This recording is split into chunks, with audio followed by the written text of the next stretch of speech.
Assalamualaikum, perkenalkan saya Norma Farida Aryani, CGP Angkatan 10 dari Kabupaten Kediri.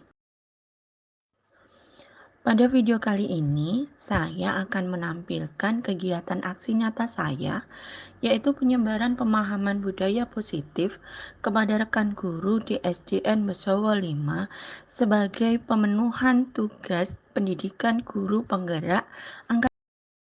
Assalamualaikum warahmatullahi wabarakatuh. Alhamdulillah, terima kasih atas waktunya, kesempatannya diberikan kepada saya. Dalam hal ini saya memenuhi tugas dari calon guru penggerak yang sekarang sedang saya jalankan atau saya ikuti, yaitu tugas modul 1.4 tentang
sampaikan pada pagi hari ini.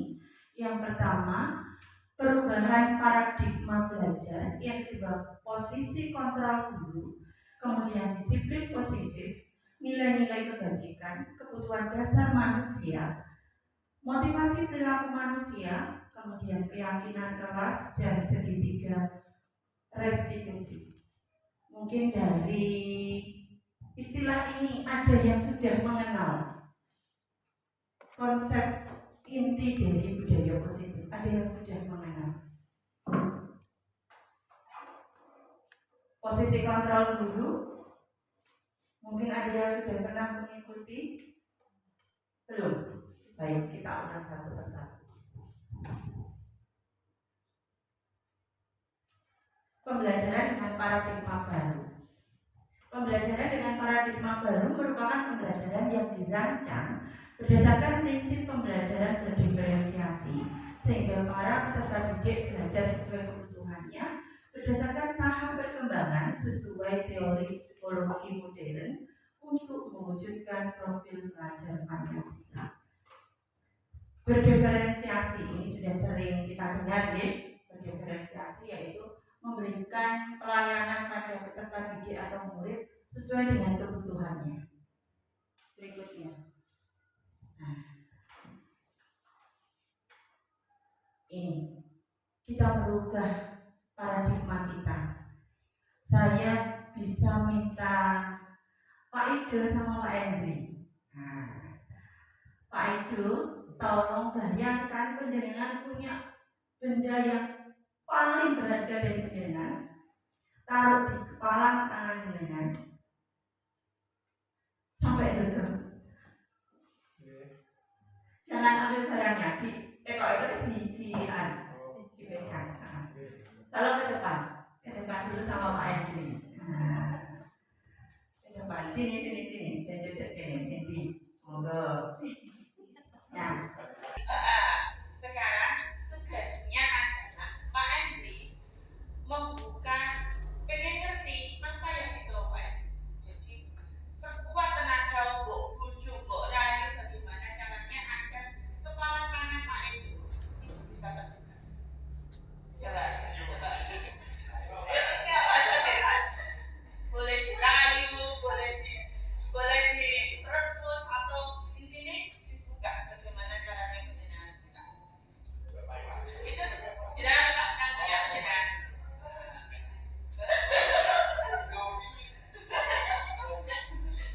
Sekarang coba dibuka. Maksudnya raih tangan Pak itu untuk dibuka sekuat tenaga. Ayo, bisa ora? Bisa enggak? Caranya penjenengan buka. Tidak lepaskan punya penjenengan dulu.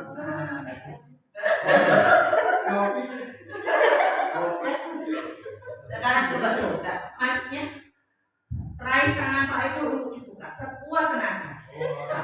Ayo, bisa ora? Bisa enggak?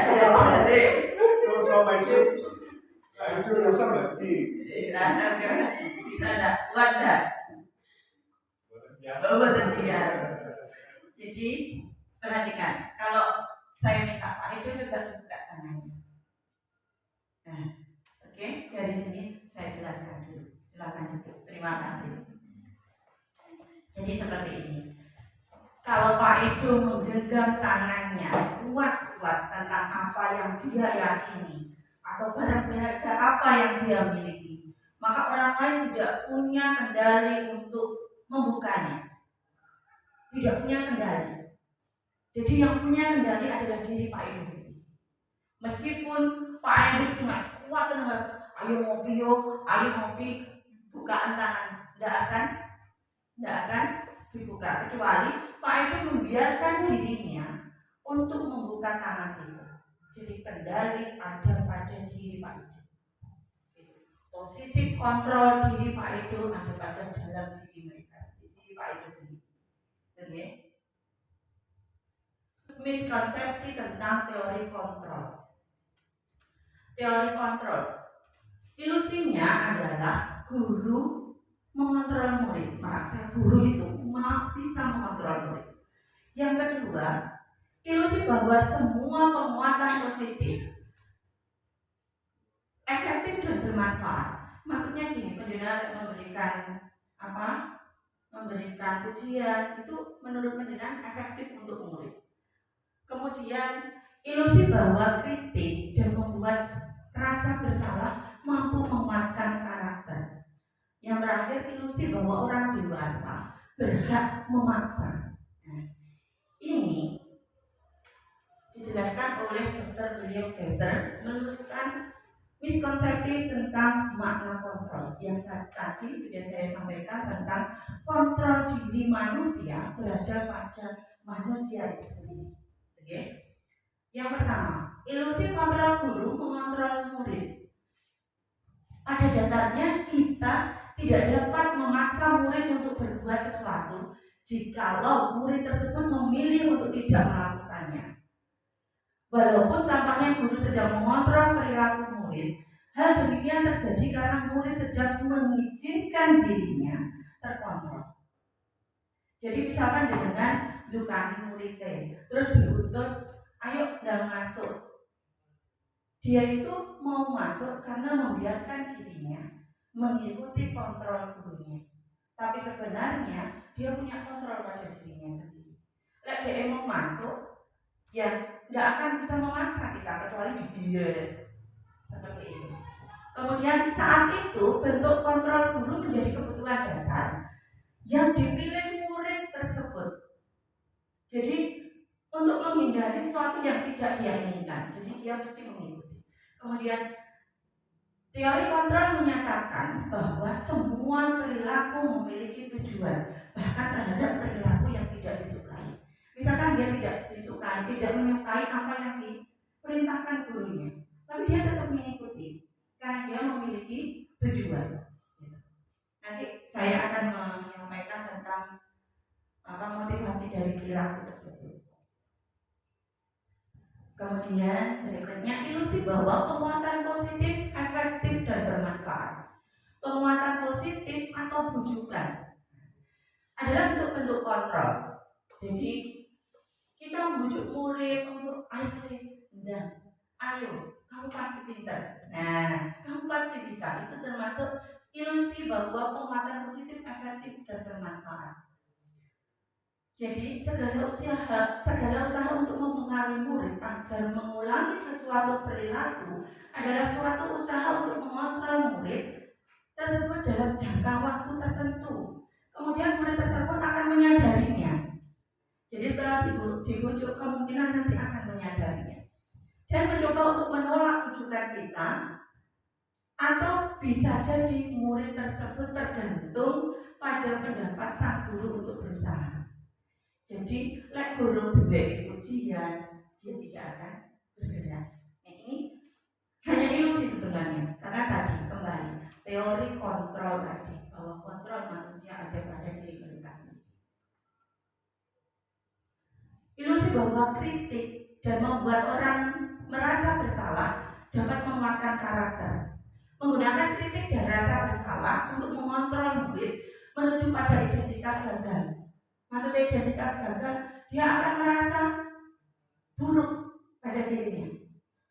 Aku ki bodoh. Karena mungkin dari gurunya memberikan statement bahwa dia bodoh. Harapan gurunya agar efektif dia mau belajar. Padahal itu malah memberikan identitas gagal. Kemudian mereka belajar untuk merasa buruk tentang diri mereka. Mereka mengembangkan dialog diri mereka sendiri. Jadi ngomong dengan diri mereka sendiri bahwa aku ini bodoh, bukan malah efektif gitu. Kadang-kala sulit bagi guru untuk mengidentifikasi bahwa mereka sedang melakukan perilaku ini karena tidak nampak gitu. Karena seringkali guru menggunakan suara cukup halus untuk menyampaikan pesan negatif. Biasanya karo dengan menyindir. Nah, ini yang dimaksud. Ilusi bahwa orang dewasa memiliki hak untuk memaksa biasanya dilakukan oleh guru dan orang tua. Nah, tujuannya baik sebenarnya. Banyak orang dewasa yang percaya bahwa mereka memiliki tanggung bertanggung jawab untuk membuat murid-murid berbuat hal-hal tertentu. Apapun yang dilakukan dapat diterima selama ada sebuah kemajuan berdasarkan sebuah pengukuran kinerja. Jadi perubahan perilaku mereka yang diukur. Pada saat itu pula, orang dewasa akan menyadari bahwa perilaku memaksa tidak akan efektif untuk jangka waktu panjang, dan sebuah hubungan permusuhan pun akan terbentuk jika terus dipaksa. Jadi perilaku permusuhan maksudnya ini, membenci. Apa yang kita lakukan untuk mereka adalah tujuan kita baik, mereka akan membenci karena merasa mereka tidak nyaman dengan paksaan itu. Dan ini adalah ilusi. Kembali ke tadi, kontrol diri manusia ada pada diri mereka sendiri. Merubah paradigma stimulus respon. Dulu kita belajar stimulus respon, sekarang pada pendekatan teori kontrol. Yang pertama, stimulus respon, realitasnya kebutuhan kita sama. Kalau menurut teori kontrol, realitasnya kebutuhan kita berbeda. Semua orang melihat hal yang sama. Kalau dalam teori kontrol, setiap orang memiliki gambaran berbeda. Kemudian kita mencoba mengubah orang agar berpandangan sama dengan kita di teori stimulus respon. Tapi kalau di teori kontrol, kita berusaha memahami pandangan orang lain tentang dunia. Kemudian kita berusaha memahami pandangan orang lain tentang dunia. Kemudian perilaku buruk dilihat sebagai suatu kesalahan kalau dalam stimulus respon. Tapi kalau dalam teori kontrol itu hanya semua perilaku memiliki tujuan. Setiap perilaku memiliki tujuan. Nanti kita akan bicara tentang motivasi dari seseorang. Melakukan apa, motivasinya apa, untuk kebutuhan apa. Nanti kita bicara di belakang. Orang lain bisa mengontrol saya, seperti yang tadi kita lakukan. Yang sebenarnya menurut teori kontrol hanya saya yang bisa mengontrol diri saya. Contohnya saya tadi ngomong sama Pak Edu. Pak Edu coba buka tangan penjenengan. Pak Edu itu melakukan kontrol pada dirinya bukan karena perintah saya, tapi membiarkan dirinya mengikuti perintah saya. Paham ini semua. Kemudian saya bisa mengontrol pemaksaan ada pada saat bujukan gagal. Saat dibujuk gagal mesti dipaksa. Ini dengan stimulus respon. Kalau teori kontrol, kolaborasi dan konsensus menciptakan pilihan-pilihan. Kemudian berpikir menang atau kalah dalam stimulus respon. Tapi kalau dalam teori kontrol, berpikir sama-sama menang. Yang diperintah menang, kemudian yang memerintah juga menang. Dari situ kita berpikir tentang disiplin positif.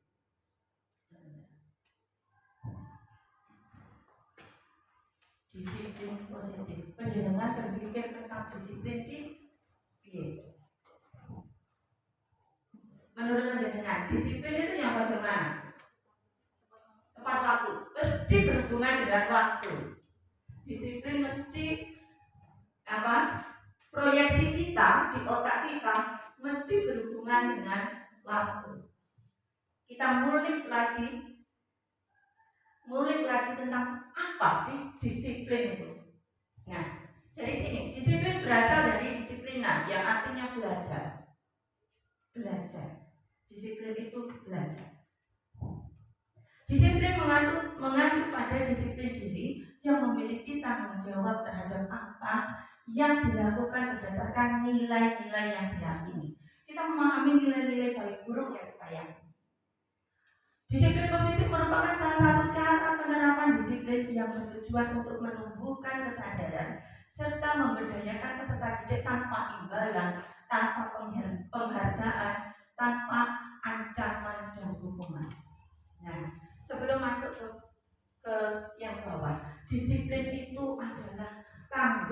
jawab kita terhadap diri kita sendiri. Ibadah, bagaimana kita disiplin terhadap ibadah kita, itu tanggung jawab diri kita, bentuk tanggung jawab diri kita terhadap kita sendiri, itu disiplin. Kalau pikiran kita tentang tepat waktu, semua dilakukan sesuai waktunya, itu karena kita melakukan hal tersebut sesuai dengan tanggung jawab diri kita. Kita misal sholat subuh itu waktunya mesti sebelum fajar. Nah, tanggung jawab kita adalah melaksanakan. Nah, kita bertanggung jawab pada yang halik untuk melakukan ibadah. Jadi tanggung jawab diri kita pada diri sendiri. Itu disiplin. Kemudian berikutnya, sebagai pendidik, tujuan kita adalah menciptakan peserta didik yang memiliki disiplin diri sehingga mereka berperilaku mengacu pada nilai-nilai kebajikan dan memiliki motivasi intrinsik dalam perbuatan dan perilaku ke arah yang lebih baik. Nah, nilai-nilai kebajikan. Sebenarnya dalam diri kita sudah tertanam nilai-nilai kebajikan karena dulu ditanamkan oleh orang tua kita. Nah, di sini nilai-nilai yang disepakati bersama, baik itu oleh penjenengan sendiri maupun oleh orang tua waktu dulu masih kecil. Gak bareng, makan pakai tangan sing api. Nah, itu nanti akan diyakini menjadi nilai-nilai kebajikan.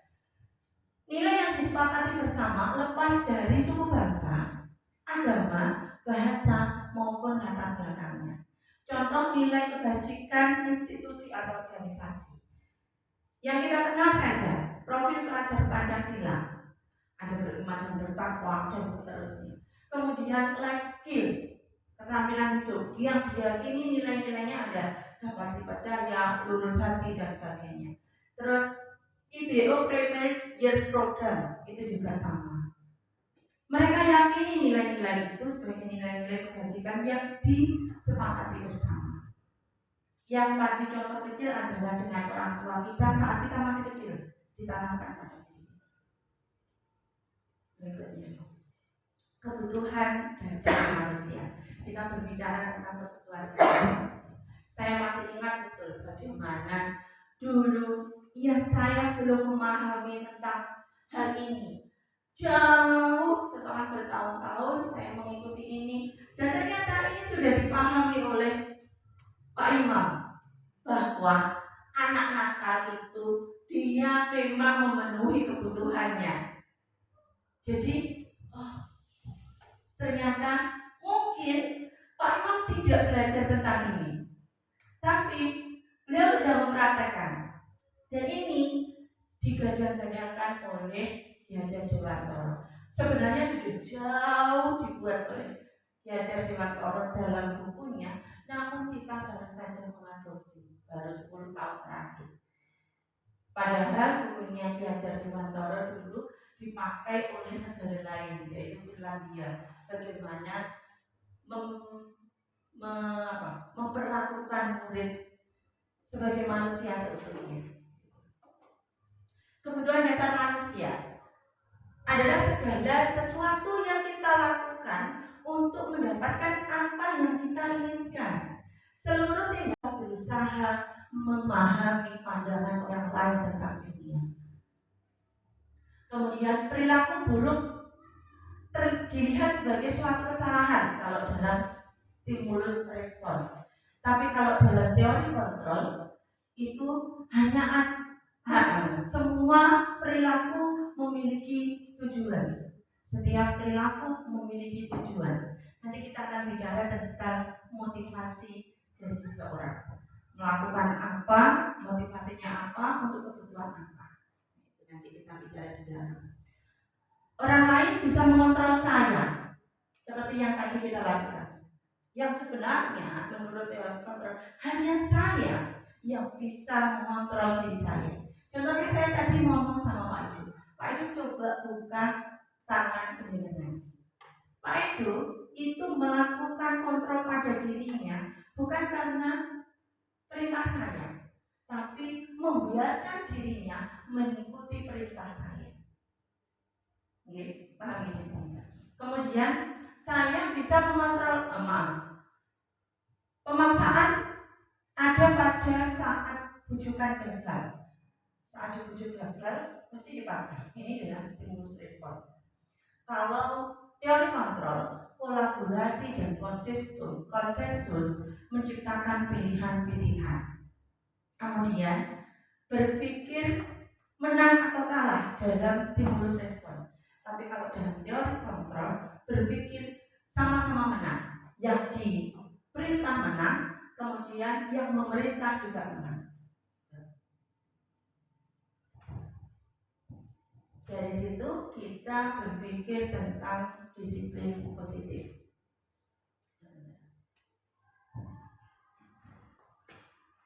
Disiplin positif. Panjenengan berpikir tentang disiplin ki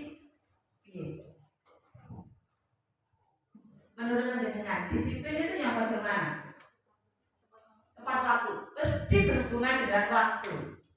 Disiplin mesti apa?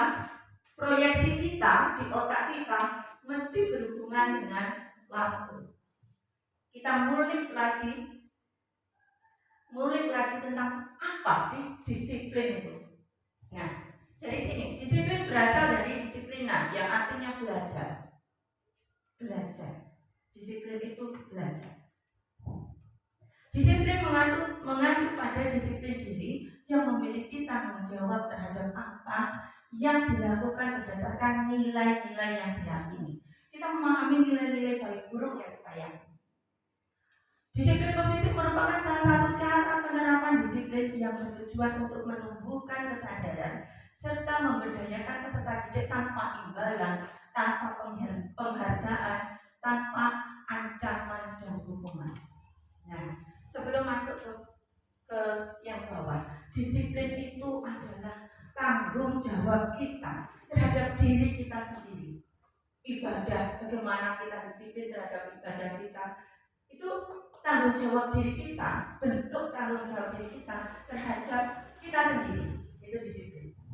Kalau pikiran kita tentang tepat waktu, semua dilakukan sesuai waktunya, itu karena kita melakukan hal tersebut sesuai dengan tanggung jawab diri kita. Kita misal sholat subuh itu waktunya mesti sebelum fajar. Nah, tanggung jawab kita adalah melaksanakan.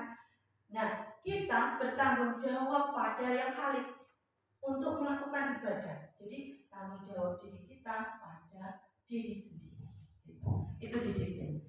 Kemudian berikutnya, sebagai pendidik, tujuan kita adalah menciptakan peserta didik yang memiliki disiplin diri sehingga mereka berperilaku mengacu pada nilai-nilai kebajikan dan memiliki motivasi intrinsik dalam perbuatan dan perilaku ke arah yang lebih baik.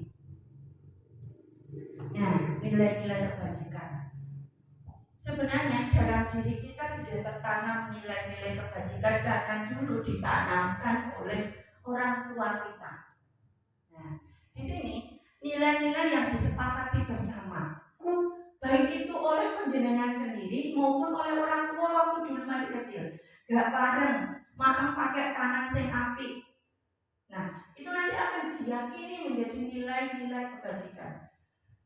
Nilai yang disepakati bersama lepas dari suku bangsa, agama, bahasa maupun latar belakangnya. Contoh nilai kebajikan institusi atau organisasi yang kita kenal saja, profil pelajar Pancasila, ada beriman dan bertakwa dan seterusnya. Kemudian life skill, keterampilan hidup yang diyakini nilai-nilainya ada dapat dipercaya, lurus hati dan sebagainya. Terus IBO Prepares Years Program itu juga sama. Mereka yakini nilai-nilai itu sebagai nilai-nilai kebajikan yang disepakati bersama. Yang tadi contoh kecil adalah dengan orang tua kita saat kita masih kecil ditanamkan pada diri. Berikutnya, kebutuhan dasar manusia. Kita berbicara tentang kebutuhan dasar manusia. Saya masih ingat betul bagaimana dulu yang saya belum memahami tentang hal ini. Jauh setelah bertahun-tahun saya mengikuti ini, dan ternyata ini sudah dipahami oleh Pak Imam bahwa anak nakal itu dia memang memenuhi kebutuhannya. Jadi ternyata mungkin Pak Imam tidak belajar tentang ini, tapi beliau sudah mempraktekkan, dan ini digadang-gadangkan oleh Ki Hajar Dewantara. Sebenarnya sudah jauh dibuat oleh Ki Hajar Dewantara dalam bukunya, namun kita baru saja mengadopsi baru 10 tahun terakhir. Padahal bukunya Ki Hajar Dewantara dulu dipakai oleh negara lain, yaitu Finlandia. Bagaimana memperlakukan murid sebagai manusia seutuhnya. Kebutuhan dasar manusia. Kebutuhan dasar manusia adalah segala sesuatu yang kita lakukan untuk mendapatkan apa yang kita inginkan.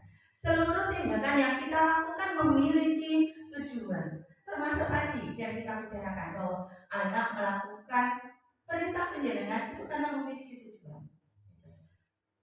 Memiliki tujuan tertentu, dan semua usaha terbaik yang kita lakukan adalah dalam rangka agar kebutuhan dasar kita terpenuhi dengan baik. Ada 5 kebutuhan dasar manusia. Ya. Yang sebenarnya kita sudah melakukan ini semua, tapi mungkin belum disadari. Yang pertama, kebutuhan hidup, makan, pakaian, tempat tinggal, keamanan. Kalau orang Jawa dulu ada 3, sandang, pangan, papan. Nah itu untuk mempertahankan hidup. Kemudian kebutuhan kasih sayang dan rasa diterima, dipedulikan, berbagi, kerjasama, menjadi bagian dalam kelompok, dikonco. Nah itu kebutuhan kasih sayang dan rasa diterima. Kemudian kebutuhan penguasaan, harga diri, keinginan untuk dianggap, memimpin, berprestasi, diakui, didengar, itu adalah penguasaan.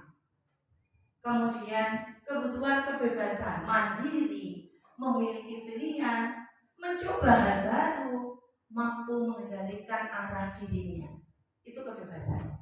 Kemudian kesenangan. Kesenangan semua pasti membutuhkan ini, baik kesenangan untuk makanan, kesenangan apapun. Ada bermain, humor, antusiasme, dan tertawa. Kemudian dari kebutuhan itu kita masuk pada motivasi perilaku manusia. Ini kita sudah mengenal motivasi intrinsik dan ekstrinsik.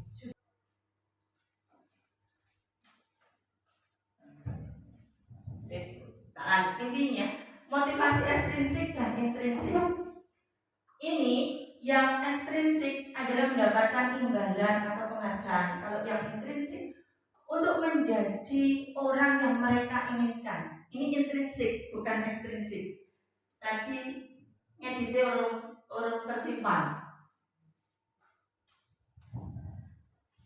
Nah, kemudian kita masuk pada hukuman, konsekuensi, dan restitusi. Konsekuensi, tulisannya konsekuensi. Yang benar tulisannya yang bawah. Hukuman tidak terencana, tiba-tiba. Kemudian murid tidak tahu apa yang akan terjadi karena tidak dilibatkan. Bersifat satu arah, berupa hukuman atau tindakan psikis. Kemudian kalau konsekuensi terencana, disepakati, tapi murid masih merasa tidak nyaman. Kemudian sikap guru selalu memonitor. Kalau restitusi, proses menciptakan kondisi bagi murid yang untuk memperbaiki kesalahannya. Kemudian proses kolaborasi yang mengajarkan murid untuk mencari solusi atas kesalahan mereka sendiri. Berikutnya, untuk kita lebih bisa memahami mana yang hukuman, mana yang konsekuensi. Tadi kita kembali ke sini dulu. Kalau hukuman tidak terencana, tiba-tiba murid tidak tahu apa yang akan terjadi karena langsung diutus, kemudian bersifat satu arah berupa hukuman tindakan psikis. Kemudian kalau konsekuensi terencana disepakati, kemudian murid tetap merasa tidak nyaman. Kita analisa. Terus muncul. Sebelum ke situ, jadi sudah muncul. Mencatat 100 kali dalam buku, saya tidak akan terlambat lagi. Ini termasuk agak ke sini, Pak. Boleh tak tutupi, tak kelihatan ini. Mencatat 100 kali, ini termasuk hukuman. Oke. Lari mengelilingi lapangan basket 2 kali karena terlambat.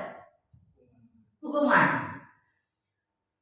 Murid diminta untuk push up 15 kali karena tidak pakai masker. Hukuman. Hukuman apa konsekuensi?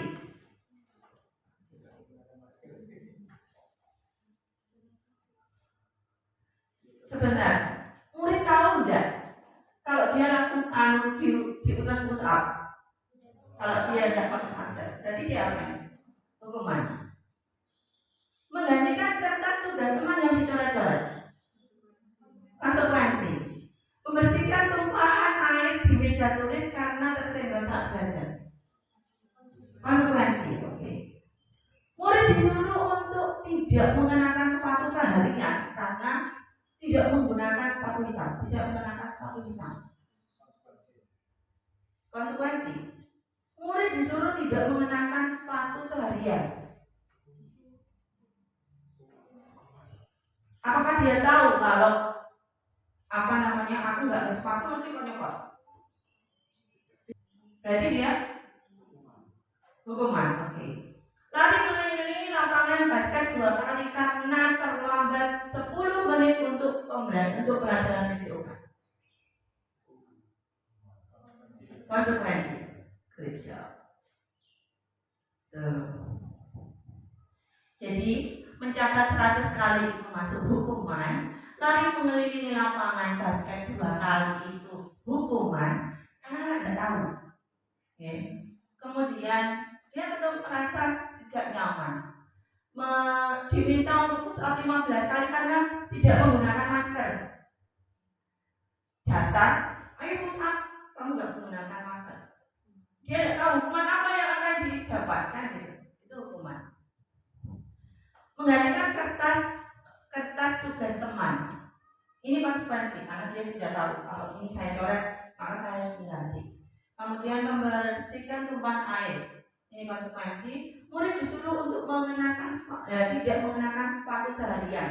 Ini hukuman. Kemudian lari mengelilingi lapangan 2 kali. Jika di sini tidak ada pembelajaran PJOK, maka dia hukuman. Betul. Tapi karena di sini pembelajaran PJOK, dia masuk konsekuensi. Oke. 5 posisi kontrol guru. Yang pertama penghukum, kemudian pembuat rasa bersalah, kemudian teman, kemudian pemantau, kemudian manajer. Saya pernah melakukan keempatnya. Kelima ini jarang. Penghukum sering dulu waktu saya di sini. Pembuat merasa bersalah, iya. Teman juga sering. Pemantau juga sering. Karena setelah saya berikan hukuman, saya pantau mereka. Saya berikan konsekuensinya. Kalau manajer ini jarang. Ini. Contoh penerapan 5 posisi kontrol guru. Kasusnya, siswa tidak memakai atribut lengkap saat sekolah. Hormat pada bendera 1 jam. Ini penghukum. Kalau pembuat rasa bersalah, ditanya dulu, berapa kali ibu bilang harus memberitahu kamu. Kamu selalu mengecewakan. Ini membuat rasa bersalah untuk dirinya si murid, dibebani rasa bersalah atas yang dilakukan atau kesalahan yang sudah dilakukan. Berikutnya, kalau jadi teman, ayo dong ikuti aturan sekolah, tolong bantu bapak ibu. Sekali ini saja, ya sudah wes, tidak apa-apa, lain-kali jangan berbuat seperti ini lagi ya. Itu teman. Kemudian kalau pemantau, kamu sudah melanggar peraturan sekolah, kamu tahu konsekuensinya. Setelah upacara, kamu beli atributnya ke koperasi dan jangan diulangi lagi. Ini pemantau. Kalau manajer, apakah kamu tahu kesalahanmu? Kira-kira bagaimana kamu memperbaiki kesalahan? Jadi kita tawarkan solusi. Jadi mereka paham dengan kesalahan mereka, kemudian mereka mencari sendiri solusinya. Piye toh, aku bisa beratribut lengkap. Seperti itu.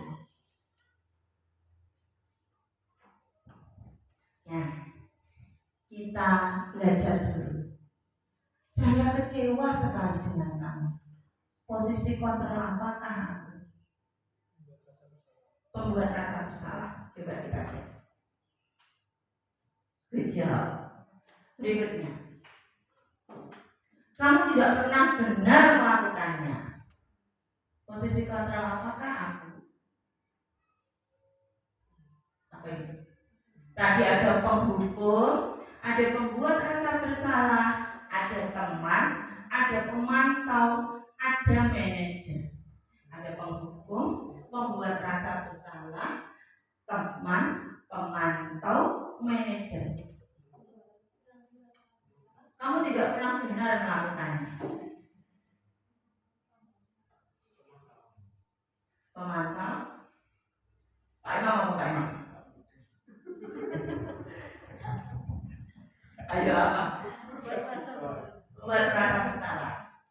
Kamu tidak pernah benar melakukannya. Bukan. Bukan ini. Penghukum.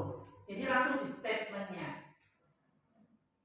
Kemudian, apa rencana kamu untuk menyelesaikan masalah ini? Ini manajer.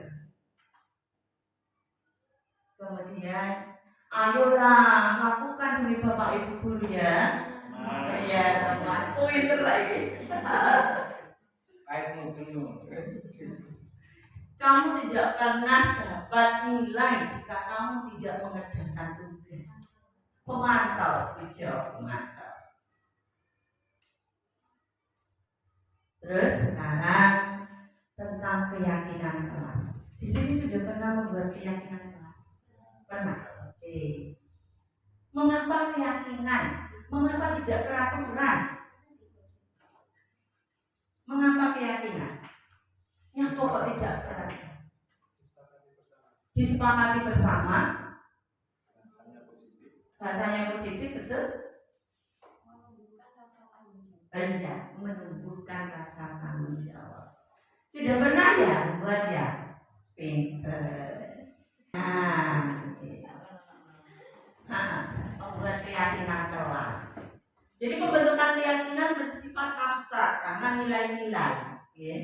Kemudian berupa pernyataan universal dibuat dengan pernyataan positif sedikit saja agar mudah diingat sesuai dengan kondisi kelas dan sekolah sehingga mudah diterapkan. Semua warga sekolah atau warga kelas dilibatkan dalam membuat keyakinan kelas tersebut. Jadi kalau sudah membuat berarti sudah paham. Nah, berikutnya tentang segitiga restitusi. Suatu proses dialog yang dijalankan oleh guru agar menghasilkan murid yang mandiri dan tanggung jawab. Ada 3 tahap di sini. Yang pertama, menstabilkan identitas. Bagaimana itu menstabilkan identitas nanti akan saya jelaskan di belakang. Kemudian validasi tindakan yang salah. Kemudian menanyakan keyakinan. Keyakinan ini nilai-nilai yang diyakini. Itu nih. Baik itu nanti keyakinan kelas maupun keyakinan sekolah. Menstabilkan identitas. Berdasarkan prinsip membuat kesalahan adalah bagian dari proses pembelajaran. Berdasarkan prinsip bahwa membuat kesalahan adalah bagian dari proses pembelajaran. Kalau tidak melakukan kesalahan maka kita tidak akan belajar. Ya. Maksudnya menstabilkan identitas kita dengan memberikan pernyataan ke anak bahwa berbuat salah itu wajar. Tidak ada manusia yang sempurna. Setiap manusia pernah berbuat kesalahan. Bapak Ibu tidak mau mencari siapa yang salah, tapi Bapak Ibu ingin mencari solusi dari permasalahan ini. Kamu berhak merasa begitu. Jadi dia waktu marah itu kita berikan penguatan, menstabilkan identitasnya. Kamu berhak melakukan itu. Kamu berhak berbuat itu. Bisa jadi, misal saat mereka marah mempertahankan harga diri mereka. Nah, ini yang perlu kita gali. Kita harus tahu kebutuhan apa yang sedang diperjuangkan. Validasi tindakan yang salah. Berdasarkan prinsip setiap perilaku berupaya untuk memenuhi suatu kebutuhan tertentu. Tadi di depan di awal sudah saya sampaikan bahwa setiap tindakan siswa atau perilaku siswa itu untuk memenuhi kebutuhan tertentu dari siswa tersebut. Oke? Kita bisa memberikan pernyataan pada siswa tersebut seperti ini. Kamu pasti punya masalah, punya alasan mengapa melakukan hal itu. Jadi kita gali dulu apa yang menjadi alasannya dia mukul teman, apa yang menjadi alasannya dia sampai memecahkan kaca jendela. Nah, gitu. Padahal kamu bisa melakukan yang lebih buruk dari ini. Kamu patut bangga karena telah melindungi sesuatu yang penting bagi kamu. Nah, dia merasa bahwa ini harga diriku, maka kalau dia mau aku, ya tak tonjok. Nah, kadang seperti itu. Kamu melakukannya karena mempertahankan sesuatu yang penting buat kamu. Kemudian menanyakan keyakinan. Apa keyakinan? Apa keyakinan kelas kita? Teori menanyakan keyakinan ini berdasarkan teori kontrol bahwa pada dasarnya kita termotivasi secara intrinsik. Jadi mempertahankan apa yang dimiliki itu motivasi intrinsik. Motivasi yang langsung dari dalam diri kita sendiri, tanpa disuruh, tanpa dikontrol orang lain. Kemudian nilai-nilai apa yang sudah kita sepakati bersama. Kemudian seperti apa gambaran sebuah kelas yang ideal menurut kamu. Kamu ingin menjadi orang seperti apa? Nah, kalau kamu melakukan ini, kamu ingin jadi orang seperti apa? Nah, ini sebenarnya ada video. Saya mau start video di saya. Bapak Ibu, ini contoh skenario. Jadi sebenarnya ini saya skenario dari permasalahan yang sebenarnya, tapi saya skenariokan. Masalahnya memang benar-benar terjadi, tapi saya buat skenario penyelesaiannya. Saya mendapat laporan dari ketua kamu bahwa kamu harus berkali dengan tema.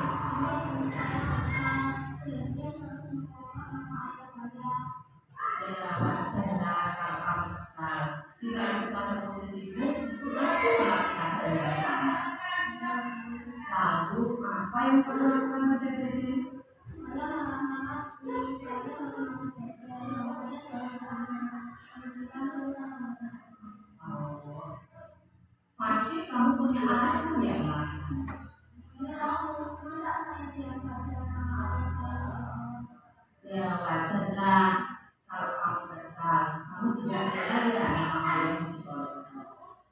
ibu menghargai apa yang kamu lakukan, kamu tidak lebih melakukan hal yang buruk. Sekarang mari kita pikirkan, tindakanmu yang marah-marah pada Deden itu sesuai dengan ayatnya. Menurut kamu, keyakinan kelas apa yang telah kamu langgar?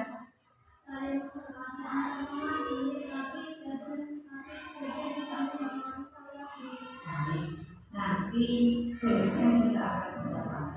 Menurutmu, keyakinan saling menghormati antar teman penting atau tidak?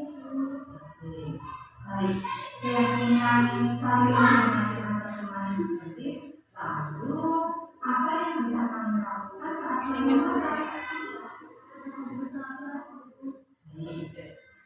Apa yang bisa kamu lakukan untuk memperbaiki masalahnya? Ya. Sekarang coba kamu pikirkan apa yang bisa kamu lakukan untuk memperbaiki masalahnya. Saya harus bisa lebih bersabar dan menahan amarah saat saya marah. Kalau aku yang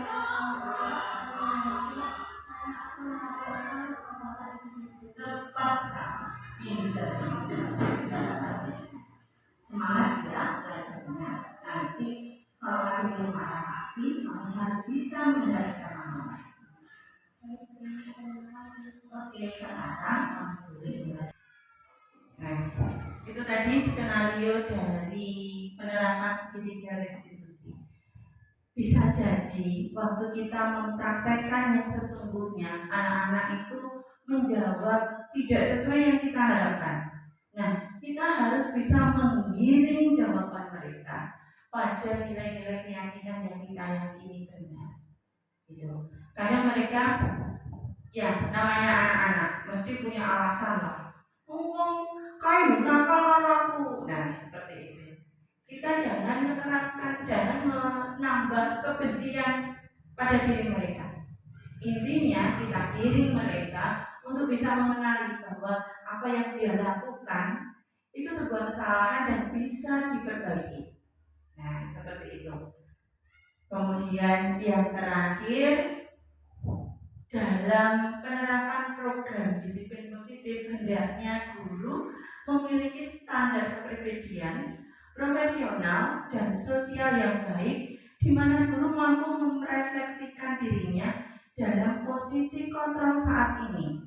Bagaimana pembelajaran dirinya sebagai AMO atau manajer yang menuntut murid-muridnya menjadi insan yang mandiri, merdeka, dan bertanggung jawab. Ini berdasarkan standar pendidikan nasional. Yang terakhir, terima kasih. Alhamdulillah dari presentasi saya mungkin dari Bapak Ibu ada yang ditanyakan atau ada yang mau menambahkan.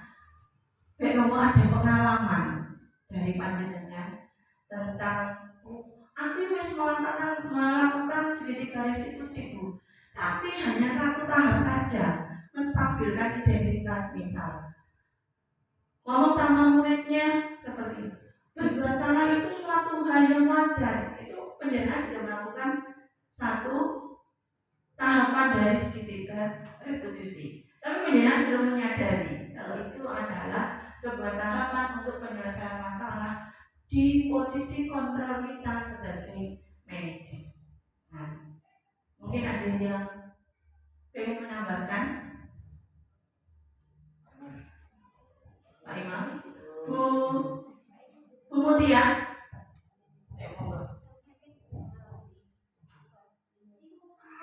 ya Pak. Pernah ada kasus? Enggak Pak Ibu, mungkin punya pengalaman.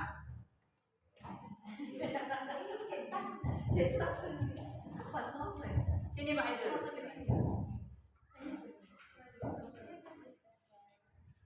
Baik, selamat pagi. Di sini saya akan menceritakan sedikit pengalaman pribadi saya saat mengajar di kelas 5. terutama di kelas 5 atau kelas tinggi. Di kelas tinggi itu banyak atau kelas tinggi.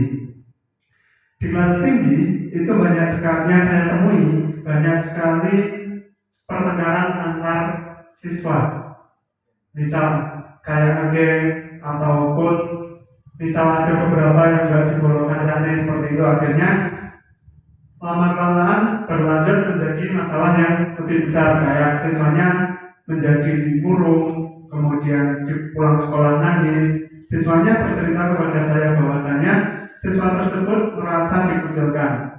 Nah, kenapa saya tanya, kenapa dikucilkan? Setelah itu siswa tersebut bercerita begini. Setelah itu tidak hanya satu siswa saja yang saya tanyai. Akhirnya dari cerita tersebut, siswa-siswa lain yang merasa mengucilkan dia, saya panggil untuk saya tanyai bagaimana cerita yang sebenarnya terjadi. Nah, dari situ kemudian saya semua kumpulkan, kemudian saya langsung bercerita satu persatu, kemudian saya amati ternyata sebenarnya masalah kecil, karena ada yang dari guyon, ejek-ejekan, namun di bawah hati akhirnya mereka bertengkar. Kemudian dari situ cuma saya amati dan saya minta siswa untuk memikirkan sendiri bagaimana solusinya. Nah, dari situ siswa bisa menjawab ingin berdamai akhirnya dan meminta maaf, meskipun ada beberapa siswa yang masih belum bisa legowo, katakanlah masih kayak ada beberapa siswa yang gerundel kayak gitu. Tapi setidaknya dari situ siswa yang bermasalah, yang berselisih tersebut sudah berdamai. Mungkin cukup itu. Baik, terima kasih Pak Ibu. Itu merupakan masalah yang klasik, tapi akan selalu kita temui dari tahun ke tahun. Dari awal tahun Pak Imam ngajar, mungkin Pak Imam deh, hal seperti itu sering sekali kita temui. Kadang-kadang mereka melakukan itu untuk memenuhi kebutuhan. Ngecek, itu kebutuhan mereka adalah senang. Melihat teman yang diajak itu senang. Nah, kita cari solusi. Kamu bisa nggak nyari kesenangan yang lain selain ngecek? Karena itu menyakiti orang lain. Cari kesenangan yang membuat dirimu senang dan orang lain senang. Nah, betul sekali yang dilakukan oleh Pak Ibu untuk mencari solusi yang mereka bisa lakukan. Itu betul bahwa Pak Ibu sudah melakukan segitiga restitusi meskipun belum tahu dengan menanyai tadi, dengan apa, kalau kita tanya kita tahu kebutuhan apa yang belum terpenuhi dari mereka. Nah, ngegeng, penjelasan anak-anak ngegeng, gerombol, kemudian nanti ada ketua gengnya. Kalau gengnya ngomong ke sana, semua ngikut ke sana. Itu adalah kebutuhan dari penguasaan, memimpin. Nah, kemudian kalau